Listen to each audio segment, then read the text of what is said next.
Themeli i tretë, të qenurit rob i sinqert për Allahun dhe largimi prej mëkateve dhe gjunaheve. Edukata prodhuese patjetër duhet të posedon përmbajtje të brendshme të sinqert dhe cilësi individuale të dalluara, që të mundet të ndërton brendësinë e personalitetit tek fëmijët. Pastaj, ai fëmijë mundet të jeton jetën e tij i sinqert e jo rrenacak, si i pastër e jo i njollosur dhe folliqur, dhe gjithmonë të jetë në lidhje me Zotin e tij dhe të ndjenë në brendësinë e tij se ai e kontrollon dhe kështu të drejtohet sjellja dhe ideologjia e tij, dhe të drejtohen shpresat dhe ambicjet e tij.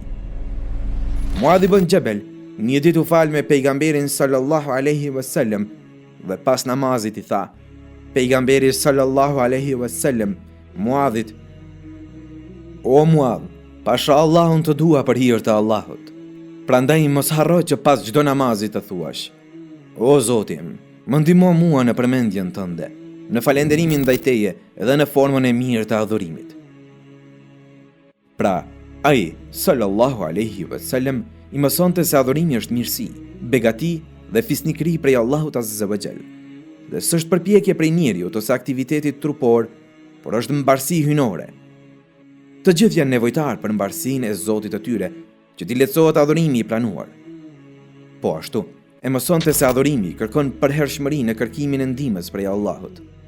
Se pa kërkimin e ndihmës prej tij, mund ta bën njeriu të gëzohet me veprat e tij, të bëhet kryelart e në fund të shkatërrohet. Prandaj, ai sallallahu alaihi wasallam ngulit në zemrën e tij se besimtari kur e adhuron Allahun e tij, duhet të kërkon ndihmë prej tij dhe të mbështetet në atë, se ai azza wa jall është i cili e mbarson njeriu në nënshtrimin e tij.